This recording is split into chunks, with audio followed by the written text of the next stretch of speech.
আসসালামু আলাইকুম। মেডিকেল ভর্তি প্রত্যাশী 17 জানুয়ারি ভর্তি পরীক্ষা আর মাত্র 11 দিন। তো এই সময় সবচেয়ে গুরুত্বপূর্ণ ও করণীয় কাজ হচ্ছে প্র্যাকটিস।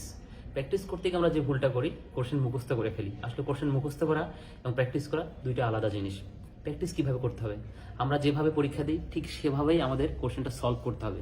সলভ করার পর যে যে জায়গাগুলো কনফিউশন হবে, যে যে জায়গায় আমাদের ভুল হবে, ওগুলো দাগায় রেখে দিনের শেষে ওই জায়গাগুলো মূল বই থেকে খুব সুন্দরভাবে পড়া।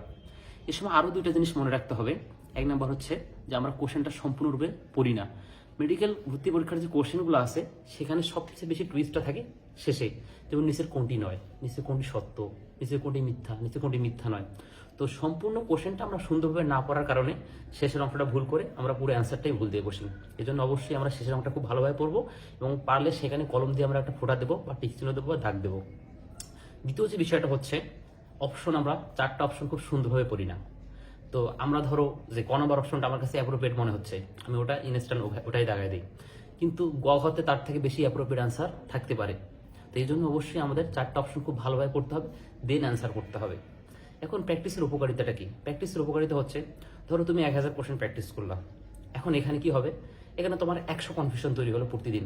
তো তুমি ওই কনফিউশনগুলো বোর্ড বই থেকে খুব সুন্দরভাবে পড়ে নিছো। পরবর্তীতে তুমি 10 দিন যদি এই ধারাটা অব্যাহত রাখো, তাহলে 10 দিনে তুমি 1000 কনফিউশন সলভ করছো। তোমার প্রিপারেশন যদি ভালো হয় আর 1000 কনফিউশন যদি এভাবে সলভ করো, তাহলে তোমার বইয়ের আর কোনো কিছুই থাকে না, মোটামুটি সব জায়গায় ক্লিয়ার হয়ে যায়। এর জন্য তোমার চান্স পাওয়ার সম্ভাবনাটা খুব বেড়ে যায়। ধন্যবাদ।